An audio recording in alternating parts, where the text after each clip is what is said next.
Hello! Siyempre, kailangan natin ma-experience yung kanilang ATV rides. Kaya kailangan po natin pumunta dun sa tuktok na bundok para po dun tayo magsisimulang magpaandar ng mga kung ano-ano. Kailangan pa po akong dalhin doon sa taas.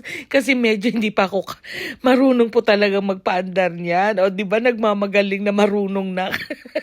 Siyempre kailangan post muna bago simulan natin yung mga paandar-andar na yan. Sa totoo lang po, hindi ako marunong yan. First time ko pong humawak ng ganyan po na sasakyan daw oh. Panay na po ang sigaw ng mga kasama kong, sige, andar mo lang. Buti na lang po, nagkaroon din ako ng lakas ng loob po talagang, simulan yan, medyo pabagal-bagal lang po, pero kinaya-kaya kasi natatakot po talaga ako. Kung kailan naman kasi tumanda, doon lang naggagaganyan. O, diba? Napaandar ko pa rin siya. Sobrang andar.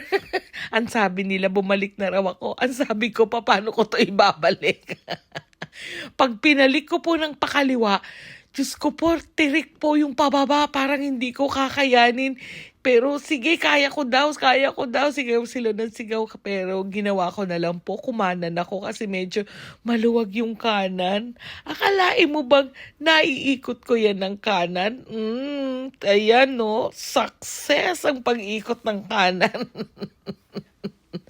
Ay, nako, nakakatawa talaga siya. Kung kailan nga talaga naman, naging bata pa at hindi naman papayag kapag wala kang 360 degrees na ikot para makita niyo po ang kagandahan ng red sun dyan sa Riyadh. Ang cute-cute to. Tignan niyo pong kami nasa tuktok ha. Tignan niyo kung gaano kami kataas dun sa kababaan at ang aking friend. Sinasabi niya magiging sikat na din daw siya. O, diba? Sino bang sikat?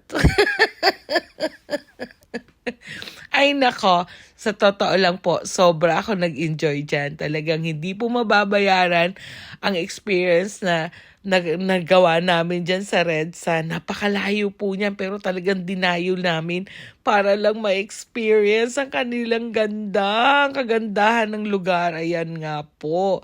At tapos na po ang aming 1 hour. Kailangan namin bumaba. Oy, solo ko ng pagdadrive yan. Yan yung kasama ko. 2 na po kami. Nauuna lang siya.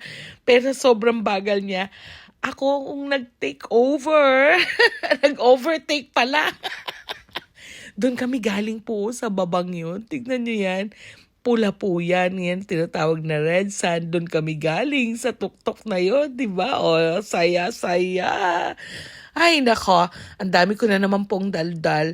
Ako'y natutuwa lang po talagang na-experience. Kaya wala akong ginawa dyan kundi sumigaw. Yahoo! Ay, thank you for the experience. Talaga, sinamahan din po ako ng friend kong yon na taga Riyadh. Dati ko siyang kasamahan dito sa aming lugar. Dinayo ko pa po yan para lang ma-experience at maipakita po sa inyo ang ganda niya. Panood pa ng mahaba.